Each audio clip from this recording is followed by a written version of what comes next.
Hey there, awesome people. Before we dive into this super cool story, I've got a fun question for you. Have you ever met a neighbor who acted like they were the boss of everything? Maybe they complained about your dog barking or your bike in the yard. Drop a comment below and tell me all about it. Oh, and let me know where you're watching from today, your city, your school, anywhere. If you love stories where mean people get what they deserve, smash that subscribe button so you don't miss a single tale. Ready? Let's jump in.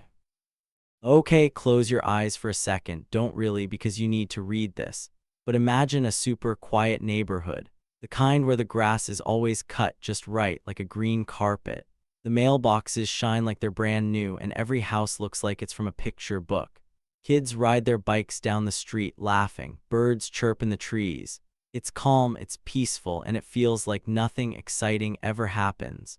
But in this neighborhood, something big was about to go down. This is where our story starts, with a guy named Jake.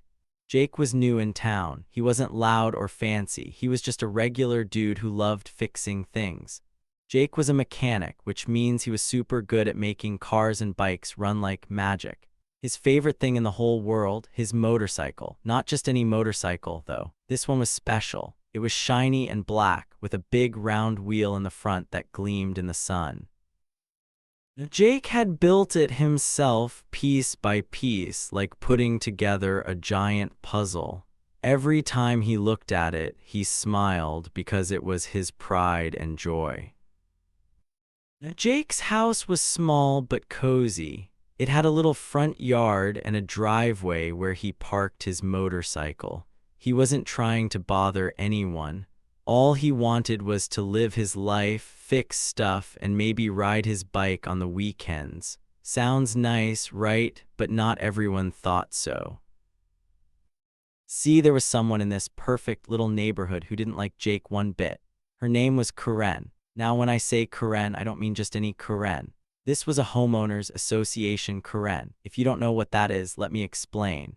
The Homeowners Association, or HOA for short, is like a group of grown-ups who make rules for the neighborhood. They decide things like how tall your grass can be or what color your house can be painted. And Karen, she was the queen of those rules. She loved them, she lived for them. If your mailbox was a tiny bit crooked, Karen would notice. If you left a toy in your yard, Karen would write you a note. She walked around with a ruler sometimes, measuring people's lawns to make sure they weren't too long. I'm not kidding. Karen wasn't just any rule follower, though. She thought she owned the neighborhood.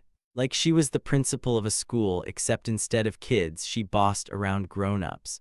She'd stand on her porch watching everyone, her arms crossed and her eyes sharp like a hawk's. If something wasn't perfect, Karen would march right over and tell you to fix it. And when Jake moved in with his shiny motorcycle, oh boy, Karen was not happy. From the very first day Jake pulled into his driveway, Karen had her eyes on him. She didn't like how his motorcycle looked. She didn't like how it sat there all sleek and cool in front of his house. To her, it was like a big sign that said, "I don't follow your rules." But Jake wasn't breaking any rules. He checked the HOA handbook. Yep, that's a real thing, a book full of boring rules, and it said nothing about motorcycles being bad. Still, Karen didn't care. She saw that bike and it drove her nuts. Why did she hate it so much? Was it the shiny black paint, the way the wheels sparkled in the sun? Or maybe it was just because Jake seemed happy and Karen didn't like anyone being happy unless she said they could be. Whatever the reason, she made up her mind. That motorcycle had to go, and she was going to make sure Jake knew it. The first time Jake noticed Karen watching him, he was outside wiping down his bike. He had a rag in his hand, making the wheel nice and clean. He wasn't loud or causing trouble, just chilling. But across the street there was Karen standing on her lawn, staring at him like he'd just kicked her favorite flower pot. Her lips were tight, like she'd sucked on a lemon. Jake waved, being friendly, but Karen didn't wave back. She just turned and walked inside, slamming her door so hard the whole street heard it. Jake scratched his head, confused. What's her problem? He thought. He didn't know Karen yet, but he was about to find out just how far she'd go to get her way. See, Karen wasn't the type to let things go. If she didn't like something, she'd make a plan. And right now, her plan was all about Jake and that motorcycle. She wasn't just going to write a note or complain to the HOA board. Nope, Karen was going big. But what she didn't know was that Jake wasn't just some guy with a bike. He had a few tricks up his sleeve, and this story was about to get wild. Let's rewind a bit and talk about Jake. He wasn't the kind of person who bragged or made a big deal about himself. He was quiet but not shy, just calm, like he knew who he was and didn't need to prove it. Back in his old town, everyone loved him. If your car broke down, Jake would fix it. If your kid's bike had a flat tire, Jake would patch it up and not even ask for money. He was the guy who helped out, no questions asked. That's why he loved his motorcycle so much. It wasn't just a bike, it was a symbol of all the hard work he'd put into learning his trade. Every bolt, every piece of metal he'd chosen himself. It was like his best friend, except it didn't talk back. When Jake moved to this new neighborhood, he thought it'd be a fresh start. A nice place to settle down, maybe make some friends. He didn't expect to have someone like Karen watching his every move. But that's how it started. Day after day, he'd catch her starring. Sometimes she'd be peeking out her window, her curtains twitching like in a spooky movie. Other times, she'd walk by his house super slow, pretending she was just checking the neighborhood. Jake wasn't dumb. He knew she was up to something. But he didn't know what, and he didn't know why. One morning, Jake was out early, checking his mailbox.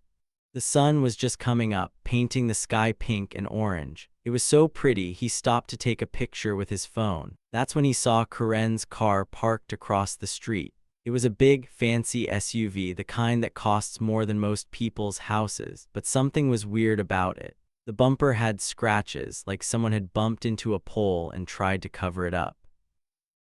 Jake didn't think much of it at first, but he tucked that little detail away in his brain like a note in a pocket. Later that day, he saw Karen talking to another neighbor, a guy named Ted who was part of the HOA. Ted was nice but nervous, always looking like he was afraid of getting in trouble.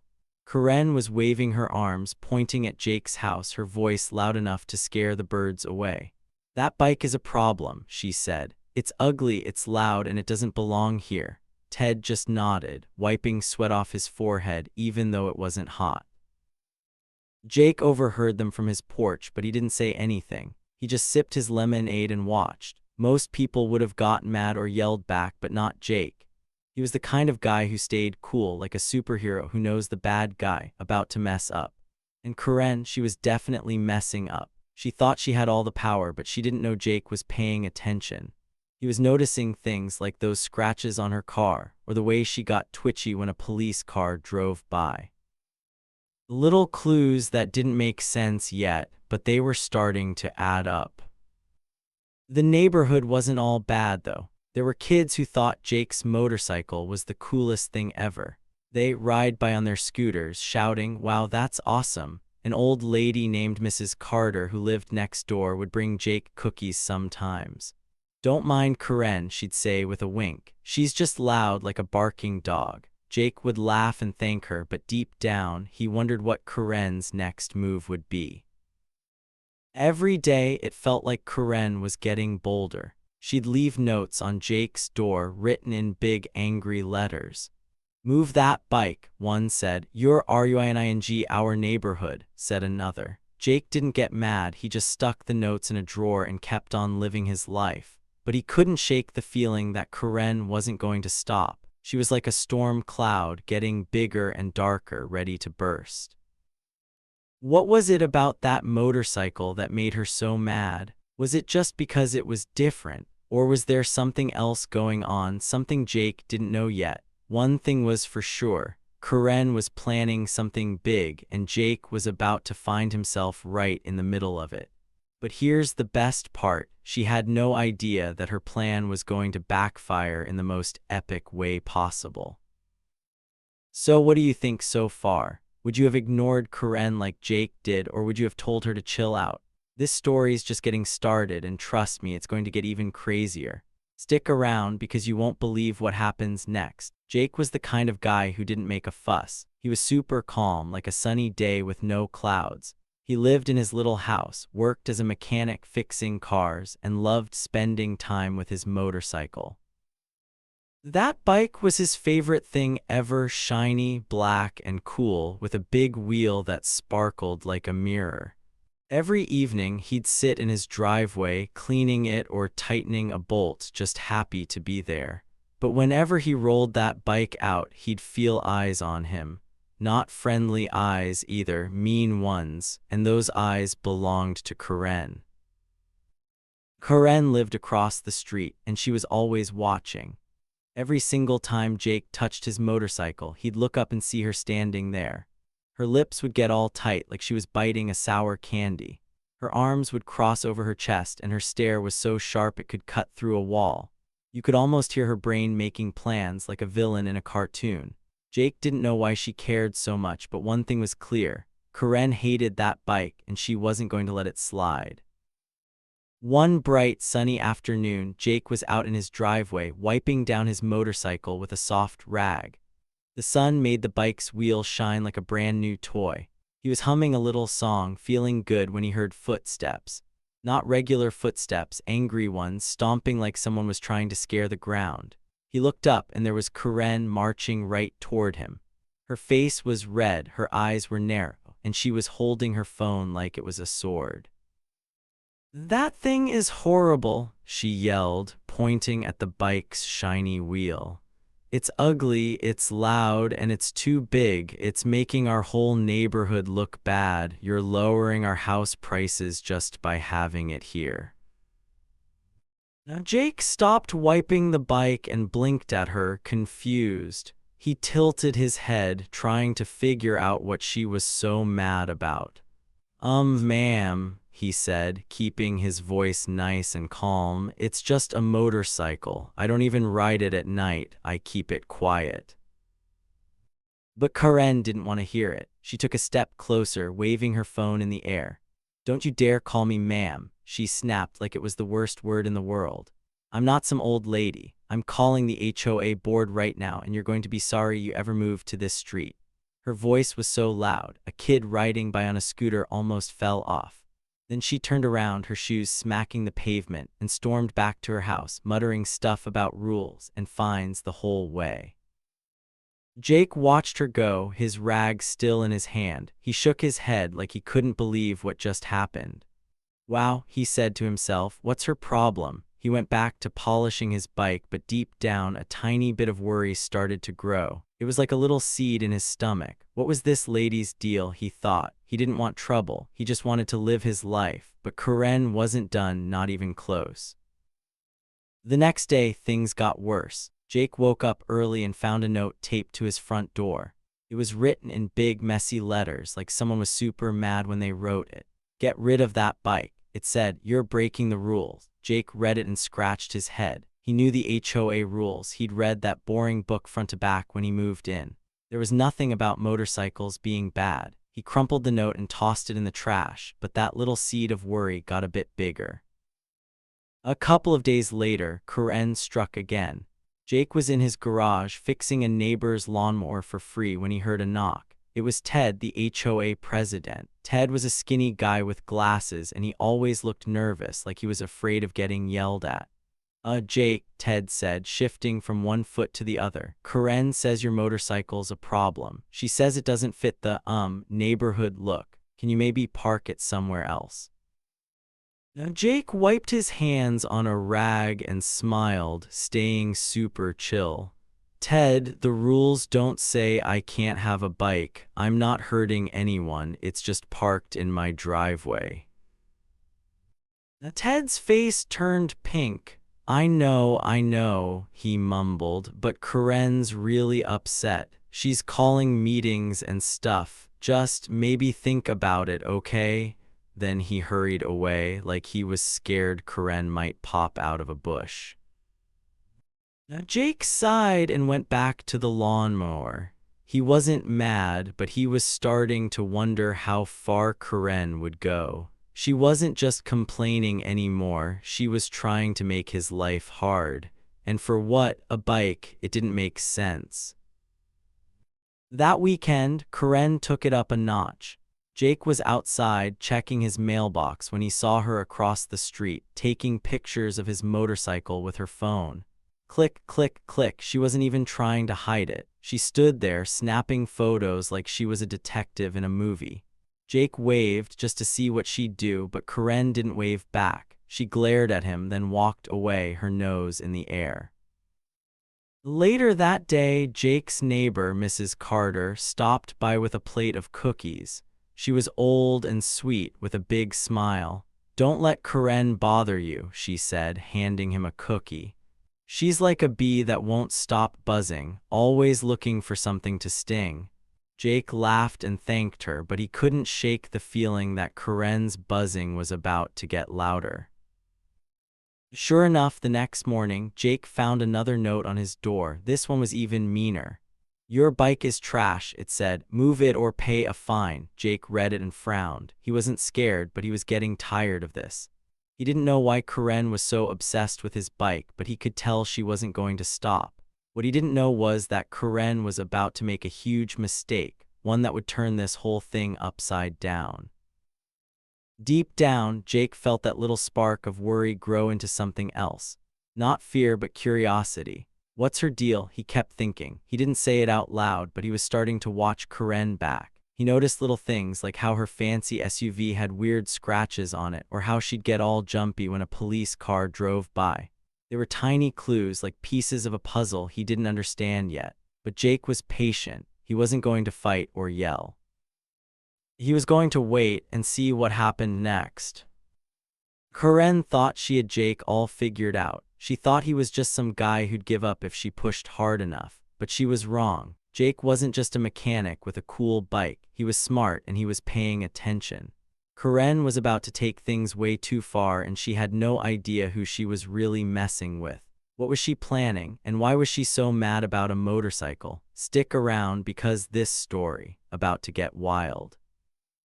Things were getting spicy in Jake's neighborhood, and not the fun kind of spicy like pizza with extra pepperoni. Over the next few weeks, Karen turned into a storm cloud that wouldn't go away.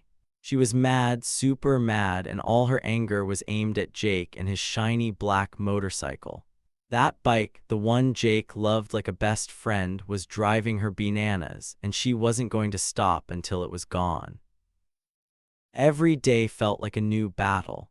Karen started leaving notes on Jake's front door, and they weren't nice ones. They were written in big, angry letters, like she was yelling with a pen. One note said, "Get that junk out of here or pay a $500 fine." Another one screamed, "Your bike is ruining our street." Jake would find them in the morning, stuck to his door with tape, flapping in the breeze. He'd read them, shake his head, and toss them in the trash. But each note made that little seed of worry in his tummy grow just a tiny bit bigger. It wasn't just notes, either. Karen turned into a sneaky detective, but not a good one. She'd stand on her porch across the street, holding her phone like it was a spy camera. Click, click, click. She'd snap pictures of Jake's motorcycle, muttering stuff under her breath about violations and rules. Jake could see her from his driveway, her lips moving like she was arguing with nobody. He didn't know what she was planning, but it was creepy, like something out of a mystery book. One time, Karen went even further. She got Ted, the HOA president, to come to Jake's house. Ted was a skinny guy who always looked like he was about to run away from a bee. He knocked on Jake's door one afternoon, his hands all sweaty. Jake was in his garage fixing a kid skateboard for free when he heard the knock. He wiped his hands on a rag and opened the door, smiling like always. Hi, Jake," Ted said, his voice shaky. "Karen's been talking to the HOA board. She says your bike doesn't match, community standards. Can you maybe move it to your garage or something?" Ted kept looking over his shoulder like he thought Karen was hiding in a bush, ready to yell at him. Jake tilted his head, still calm. "Ted, I checked the rules," he said. There's nothing about motorcycles being bad. I'm not bothering anybody. Ted's face turned red. I know, he mumbled, but Corinne's really loud about it. She's calling meetings and sending emails. Just think about it, okay? Then he scurried off, practically tripping over his own feet to get away. Jake watched him go, scratching his chin. He wasn't mad, but he was starting to wonder what Corinne's deal was. Why was she so obsessed with his bike? It was just a motorcycle, not a monster truck or a fireworks show. Most people in the neighborhood didn't care. The kids thought it was awesome, and old Mrs. Carter next door kept saying it looked snazzy. So why was Corinne acting like it was the end of the world? Here's the thing about Jake. He wasn't just some guy with a cool bike. He was smart, like a fox in a storybook. Growing up, he'd always been good at fixing stuff, cars, bikes, even old lawnmowers for neighbors who didn't have much money. He'd take a broken thing, figure out what was wrong, and make it work again like magic. But fixing stuff wasn't his only trick. Jake was great at noticing things too. Little details that other people missed, he'd see them clear as day. And lately, he was noticing stuff about Corinne. For example, there was her fancy SUV. It was big and shiny, the kind of car that says, "I'm important." But Jake saw something weird. It was always parked a little crooked, like Corinne was in a hurry. And the bumper, it had scratches, not big ones, but enough to make you wonder. They looked fresh, like she'd bumped into something and didn't want anyone to know. Jake didn't say anything, but he filed that away in his brain like a note in a secret diary. Another time, Jake saw something else. He was out by his mailbox one morning grabbing a letter when he heard Corinne's voice across the street. She was on her phone, packing back and forth, and she sounded mad. "I don't care what it takes," she hissed, her voice low but sharp. "Just make it go away." Jake froze, pretending to check his mail so he could listen. Make what go away, he thought. Corinne didn't see him, but he saw her face. It was all tight and worried, not like her usual bossy self. Then she hung up and stomped inside, slamming her door. Jake raised an eyebrow. That moment stuck in his head like a piece of a puzzle. He didn't know what it meant, but it felt important, like a clue in a game. What was Corinne hiding? Why was she so jumpy? He started noticing other things too, like how she'd get all twitchy whenever a police car drove by. Most people didn't care about cop cars, they'd just wave or keep walking. But Corinne, she'd stop, stare, and then hurry inside like she was afraid of something. Corinne kept up her attacks, thinking she was winning. She'd leave more notes, take more pictures, and complain to anyone who'd listen. One day, Jake overheard her talking to a neighbor, saying, "That bike's a disgrace, he doesn't belong here." The neighbor just nodded and walked away, but Corinne didn't care. She thought she had Jake cornered like a cat chasing a mouse. She thought he'd give up, move his bike, or maybe even leave the neighborhood. But she was so wrong. Jake didn't fight back. He didn't yell or leave mean notes on her door. Instead, he stayed calm like a superhero who knows the bad guy about to trip over their own cape. He'd smile at Corinne when she glared at him, wave like they were buddies, and keep working on his bike. Why wasn't he mad? Why wasn't he arguing? Corinne didn't get it. She thought he was weak, that she had him beat. But Jake wasn't weak, he was watching. Every mean note, every sneaky photo, every loud complaint was like another shovelful of dirt, digging Corinne's own hole deeper and deeper. The kids in the neighborhood started to notice, too. One day, a boy named Sammy rode by on his scooter and shouted, "Your bike's so cool, Jake, don't let that grumpy lady win." Jake laughed and gave him a thumbs up. Even Mrs. Carter, with her cookies and her winks, would say, "Corinne's barking up the wrong tree, dear, you just keep being you." Jake liked that. It made him feel like he wasn't alone, even with Corinne trying to make his life hard. But the clues kept piling up. The scratches on Corinne's car, the weird phone call, the way she acted like a scared cat around police. Jake didn't have the whole picture yet, but he was starting to think Corinne wasn't just a mean neighbor. There was something else going on, something bigger. And every time she came after him, she was getting closer to a big mistake, one that would flip this whole story upside down. What was Karen hiding, and why was she so sure she could scare Jake away? One thing was for sure, she had no clue what was coming. Jake was calm, but he was ready. The storm was brewing and it was about to get wild. It was a Saturday morning and the neighborhood was buzzing with happy vibes. The sun was shining like a big yellow smile in the sky. Kids were riding bikes and laughing down the street. Birds were singing in the trees, and the air felt warm and cozy, like a hug from summer. Jake was out front, sitting by his shiny black motorcycle. He had a wrench in his hand, tightening a bolt on the big round wheel. His bike gleamed in the sunlight, looking cooler than ever. He was just minding his own business, feeling good when everything changed. All of a sudden, Jake heard footsteps, not regular ones, angry ones like someone was stomping on purpose. He looked up and there was Karen marching across his lawn like she owned the place. Her arms were crossed tight and her face had a grin that wasn't nice at all. It was a smug grin like she thought she'd just won a game, but this time she wasn't alone. Behind her, a police car was pulling into the street, its red and blue lights flashing quietly. Jake's heart skipped a beat, but he stayed calm like always. Karen pointed at Jake's motorcycle, her finger shaking with excitement. "You're in big trouble now, biker boy," she said, her voice loud and mean. "I called 911 and I told the cops you're messing up the whole neighborhood with that ugly wheel. You're disturbing the peace and they're gonna make you get rid of it." Now Jake stopped turning his wrench and looked at her, wiping his hands on a rag. He tilted his head, confused but not scared. "Disturbing the peace," he said, his voice soft and steady. "Lady, I'm just fixing a tire. I'm not making any noise."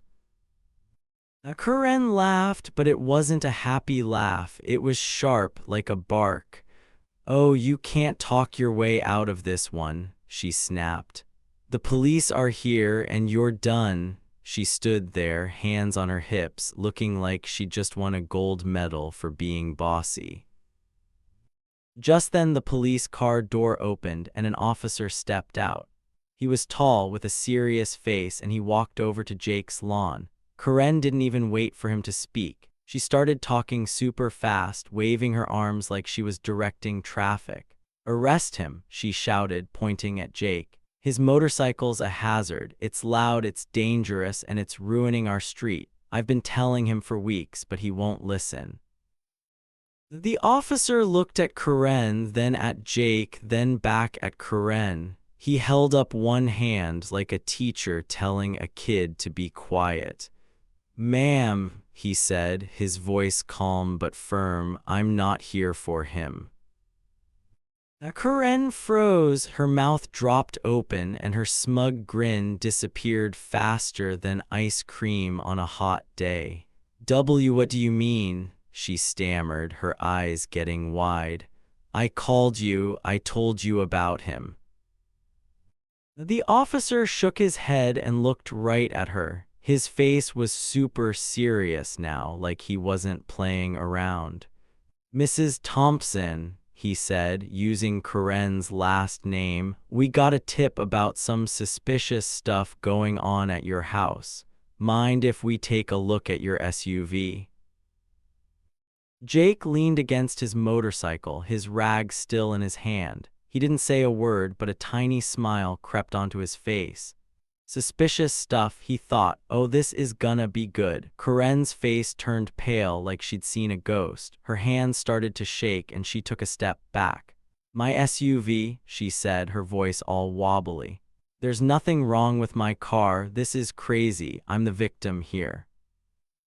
But the officer wasn't listening to her excuses. He walked right past her, heading toward her big, fancy SUV parked across the street. Karen ran after him, still talking fast. "You can't do this," she yelled. "This is my property. You're supposed to be arresting him." She pointed at Jake again, but the officer didn't even turn around. Jake stayed where he was, watching the whole thing like it was a movie. He wasn't just a mechanic who loved his bike. He He was a guy who knew people, good people, all over town. Over the years, he'd helped tons of folks. He'd fixed their cars, patched their tires, even built swing sets for their kids, and he never asked for much in return. One of those friends worked at the auto shop down the road, and that friend had seen something weird about Karen's SUV a while back. A few weeks ago, Karen had brought her car in for what she called a quick fix. She said she'd scraped it by accident and needed it cleaned up fast. But Jake's friend Mikey noticed more than just a scrape. There were dents on the bumper, scratches that looked fresh, and here, the big one, a license plate that didn't seem right. It was like it didn't belong to the car. Mikey didn't say anything to Karen, but he told Jake about it later, just in case it was important. Now, Jake didn't think much of it at first, but he told Mikey to keep an eye out. And Mikey did more than that. He tipped off the police, who started watching Karen quietly like detectives in a mystery.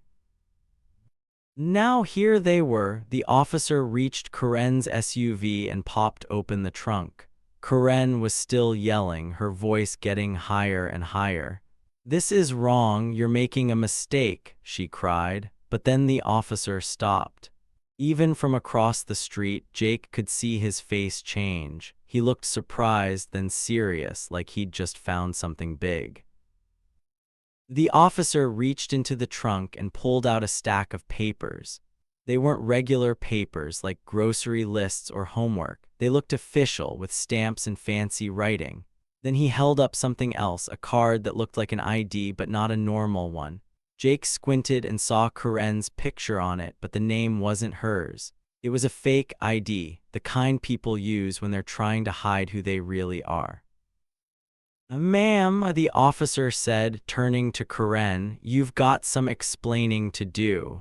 His voice was low, like he meant business. Karen's mouth opened, but no words came out. Her face went from pale to white like a piece of paper. She looked at the papers, then at the officer, then at Jake, who was still leaning against his bike, calm as ever. I don't know what those are," she finally said, but her voice was shaky, like she was making it up. "Someone must have put them there. This is a setup." The officer raised an eyebrow. "A setup," he said. "We've been watching you for weeks, Mrs. Thompson. This isn't the first tip we've gotten." He put the papers and the fake ID into a bag, then called for another officer to come over. Jake didn't move, but inside he was putting the pieces together. All those little clues he'd noticed, the scratches on Karen's car, the weird